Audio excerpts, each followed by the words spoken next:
잡스처럼 꿈꾸고 게이츠처럼 이뤄라. 이 책은 동갑이며 많은 부분에서 공통점을 가진 두 이특거인에 대한 이야기이다. 스티브 잡스와 빌 게이츠. 라이벌. 그 재미와 교훈. 1970년대 초 컴퓨터 혁명 초창기에 와이어 헤드라고 부르는 컴퓨터 광들이 우글거렸다. 두 사람은 나란히 1955년 미국 북서연안에서 태어나 성장했다. 두 라이벌은 약관의 나이에 백만장자가 된 것도 같다. 대학 중퇴의 학력의 MBA 출신인 9살 연하의 재원과 결혼한 점도 동일하다. 관대함이 비범함을 길러야 대쉬 어린 시절의 잡스와 게이츠. 스티브 잡스의 어린 시절.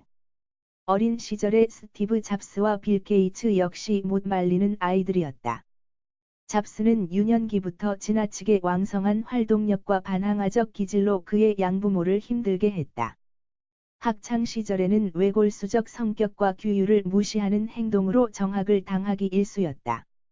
게이츠도 어린 시절 자폐아들에게 흔히 나타나는 기이한 행동들을 보이는가 하면 부모에게 곧잘 대들어 심리상담가를 찾아야 했다.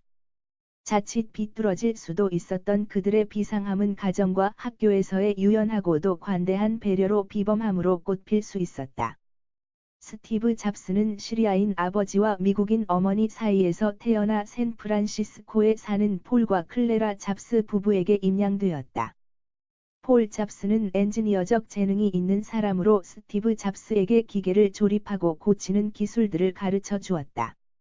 어린 시절 스티브 잡스는 과잉활동아라고 불리는 특이한 기질을 가지고 있었고 호기심이 왕성하여 바퀴벌레 약을 마시고 죽을 뻔하기도 한 유별난 아이였다. 말썽꾸러기 잡스는 학교 교육에도 적응하기 어려웠으나 그에게 테디 힐 선생님과의 만남은 그의 운명을 바꾸어 놓았다. 학교에서 문제아로 소문난 스티브를 테디 힐 선생님은 스티브에게 숙제를 해오면 $5와 사탕을 주는 식으로 어린 그에게 물질적 보상을 받기도 하면서 학교 생활을 할 수 있게 되었다. 테디 힐 선생님으로부터 카메라 만드는 법도 배우고 작동 원리는 폴 잡스와 이웃에 사는 휴렛 패커드의 엔지니어들에게 배우며 어릴 적부터 엔지니어로서의 자질을 키울 수 있었다. 1967년 잡스 가족이 이사한 곳은 우주개발 경쟁에 나선 미 항공우주국의 주요 공급업체인 록히드사의 전기 기술자들과 그 가족들이 모여 사는 로스알토스로 이사하였다. 스티브의 이웃 중 하나인 레리 랭은 휴렛 패커드의 엔지니어로서 어린 스티브에게 전자공학의 세계에 눈을 뜨게 만드는 역할을 하였다. 빌 게이츠의 어린 시절. 어린 시절의 게이츠는 어머니께 바락바락 소리를 지르며 대드는 등 부모님에게 걱정을 끼치는 아이였다. 어느 날 화가 난 아버지는 그의 얼굴에 찬물을 끼얹는 사건이 있었고 그는 그날 자신의 인생에서 중대한 전환점을 맞게 됐다고 회고했다. 게이츠는 자폐아 같은 특징을 보이는 특별한 아이였다.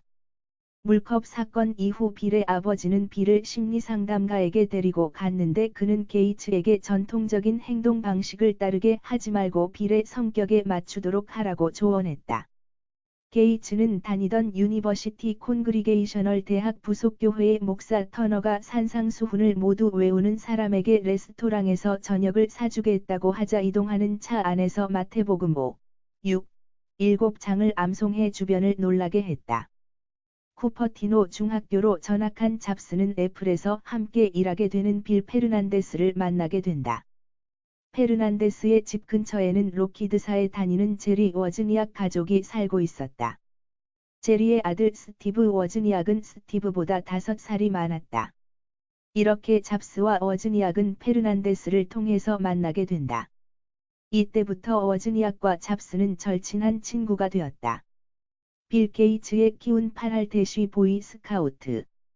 빌 게이츠는 어린 시절 보이 스카우트 활동을 통해 땅콩을 팔며 구매 결정에 영향을 미치는 요인이 무엇인지 배울 수 있었다고 한다.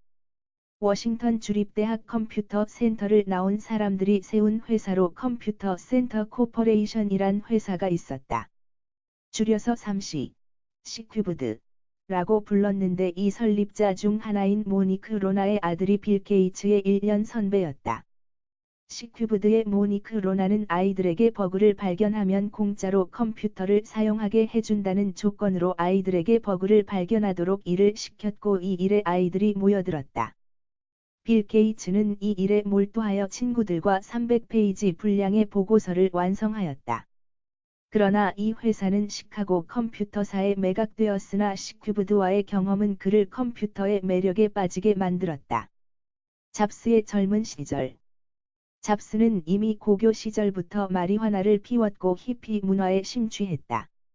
그는 리드 칼리지를 선택해서 입학했으나 학교 공부보다는 정신세계를 추구하는 일에 더 몰두했다. 대학교도 자퇴하고 기숙사에 얹혀 살았고 잡스의 기숙사 무단 거주는 비참할 정도로 궁핍한 것이었다. 한동안 눈치가 보일 때는 친구 방이 마룻바닥에서 잠을 자기도 했고 빈 병을 모아 팔아서 마실 것을 사기도 했다. 제대로 된 음식을 먹기 위해 10마일이나 걸어서 무료 급식을 주는 사찰을 찾아다니기도 했다.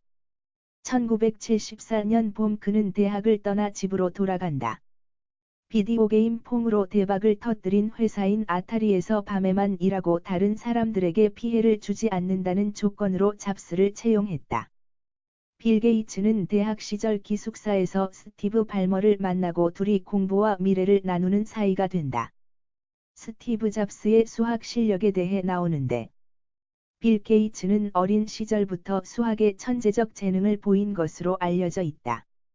세트 수학 과목에서 800점 만점을 받았고 하버드 대학에 입학해서도 결국은 수학과로 전과했다.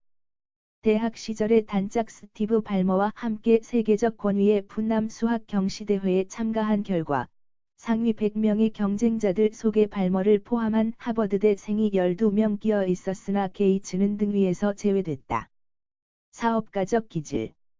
아타리사의 사장이 당시 큰 히트를 쳤던 빌 게이츠도 열광했던 게임 브레이크아웃의 회로 설계를 잡스에게 맡기자 그는 워즈니악에게 인센티브의 절반을 주겠다며 설계 사업을 부탁해서 완제품을 납품한 후 사장으로부터 받은 $1000 중 $300만 워즈니악에게 주었다.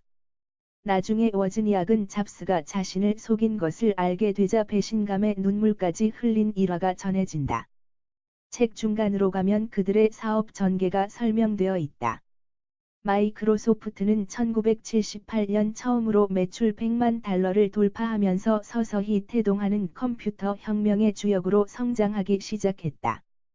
마이크로소프트가 MS-DOS를 기반으로 컴퓨터 시장의 절대 강자로 군림한 반면, IBM은 이후 서서히 쇠퇴하기 시작했다. 거인 IBM의 등에 올라타고 마이크로소프트는 정보기술 혁명의 중심을 향해 나아간다. 한편 잡스는 21세 때 두 사람이 의기투합해서 만든 애플을 수년 만에 실리콘밸리에서 손꼽히는 기업으로 우뚝 세웠다. 하지만 젊은 나이에 수천억 원의 자산가로 성공한 잡스는 지나친 공명심으로 결국 30세에 애플에서 추방된다. 그 후 적자 회사인 픽사에 매년 수십억 원에서 수백억 원의 개인 자산을 쏟아부었고 9년 동안 고생 끝에 픽사의 작품이 아카데미상을 받으면서 할리우드를 놀라게 한 영화 제작사로 변신한다. 그 후 40대의 실적이 저조한 애플로 복귀해 아이맥으로 새로운 유저를 확보하고 나아가 이미 선행 기업들로 발 디딜 틈 없는 휴대음악 플레이어 시장에 진출해 아이팟으로 큰 성공을 거둔다. 흉내 내지 말고 내 것으로 만들어라. 잡스는 아이디어를 철저히 자기 것으로 만들어 더 나은 것으로 발전시키는 능력에서 탁월했다. 남의 아이디어나 공로를 아무렇지 않게 가로채기도 하고, 상황이 조금이라도 자신에게 불리할 것 같으면 아무 상관없는 사람처럼 굴었다. 우리가 잡스의 작품으로 알고 있는 매킨토시 또한 잡스의 프로젝트가 아니었다. 잡스는 리사 프로젝트를 진행하고 레스킨이 매킨토시 프로젝트를 진행 중이었다. 소프트웨어 부문 부사장 존 카우치가 잡스에게 리사 프로젝트를 그만두게 만들자 올 때 갈 데 없어진 잡스는 돌연 매킨토시 팀에 눈독을 들이기 시작했다. 리사 개발을 더 이상 진행할 수 없다면 리사에서 구현하고자 했던 환상적인 고의와 멋진 디자인을 매킨토시에 접목시키려고 하였다. 결국 1984년 매킨토시는 출시됐다. 맥킨토시의 경우 스티브 잡스가 제프 레스킨의 아이디어를 가로채 자신의 작품으로 만든 것이다. 그러나 아이디어를 도용인 수준이 아니라 괄목할 만하게 훌륭한 제품으로 탈바꿈시켰다. 애초부터 잡스의 것이라고 해도 손색이 없을 정도의 멋진 물건으로 만들었다. 잡스의 기억법. 잡스의 행동을 이해하려면 과거를 돌아보지 않는 사고의 편리함과 장점을 보아야 한다. 잡스는 과거에 연연하지 않기 때문에 과거에 얽매여 판단이 흐려지는 법도 없다. 자신을 도와 아멜리오 퇴임에 힘을 보태준 이사들에게 퇴진을 요구했고, 애플의 창업 공신 마이크 마쿨러까지도 떠나게 했다. 인격적 CEO란 평판에 연연하지 말라. 픽사의 첫 장편 애니메이션 토이스토리의 성공의 주인공은 레그터였다. 만든 사람은 레스터이고, 홍보도 모두 디즈니가 했지만 일단 작품이 완성되고, 좋은 평을 얻자 잘난 척하면서 앞으로 나서서 각광을 받는 사람은 잡스였다. 잡스에게 있어 인격적 CEO라는 평가는 그저 보기 좋은 도금에 불과하다. 정말 중요한 것은 CEO로서 조직을 확실하게 장악하고 세인들에게 그 실적을 자기의 것으로 인정받는 것이다. 그것이 잡스다운 발상법이다. 틀에 박힌 사고를 버려야 돌파구가 보인다. 잡스는 어떤 계약도 고정된 것으로 여기지 않았다. 경우에 따라 계약을 과감하게 깨버리는 것으로도 유명하다. 그러나 자신이 필요하다고 생각하는 경우에는 굽신거리기도 마다하지 않는 전략적인 사업가였다. 잡스와 게이츠의 프레젠테이션 비교. 게이츠는 상세 앤드 육회, 잡스는 간결 앤드 명쾌로 요약할 수 있다. 잡스의 프레젠테이션 특징은 첫째, 문장당 단어 수를 줄여 짧게 말한다는 것 둘째, 핵심을 반복해서 여러 번 강조한다는 것 셋째, 되도록 쉽고 짧은 단어를 사용한다는 것으로 요약된다. 애플에 복귀한 40대의 스티브 잡스는 아이맥을 출시해 애플의 변화를 예고했다. 또 음악 플레이 소프트웨어인 아이튠스를 개발해 음반과 음원 시장에서 새로운 영역을 개척했다. 그리고 아이팟을 내놨다. 포기하지 않아야 영광을 차지한다. 조지 루카스에게 픽사를 매수한 지 거의 10년째 되는 1995년, 잡스는 인생에서 가장 멋진 경험을 한다. 토이스토리가 공전의 히트를 친 것이다. 그동안 개인 자산으로 힘들게 픽사를 유지해오다 뚝심으로 버텨내어 10년 만에 대박을 터뜨리게 된다. 그 후 잡스는 20년 전 $10,000,000의 픽사를 사들여 700배가 넘는 74억 달러에 팔았다. 빌 게이츠의 실현. 1998년 5월 18일 미 법무부와 20개 주는 마이크로소프트사를 상대로 반독과점 소송을 제기했다. 지금은 자선사업가로 성공한 게이츠에게 한동안 반독과점 기업의 경영자라는 인식이 강하게 남아있었다. 게이츠의 법칙. 머피의 법칙과 반대되는 개념으로 모두가 실패라고 한 것을 보완하고 수정하여 성공하게 만드는 법칙. 윈도즈 NT 개발 당시의 일화를 보면 모두가 NT가 실패한 운영체제라며 포기하기를 권유했다. 그러나 빌 게이츠는 오히려 그 운영체제에 더 많은 인재와 자원을 투자하여 3년 후에는 윈도즈 NT를 핵심 제품군 가운데 하나로 만들며 수백억 달러의 매출을 발생시키는 제품으로 만들었다. 긍정적이고 낙천적인 빌 게이츠는 이렇게 말해왔다. 부정하지 말고 정면으로 맞서고 실패를 교훈으로 삼는다면 반드시 성공을 일궈낼 수 있다. 속도의 비결은 자본의 융단 폭격.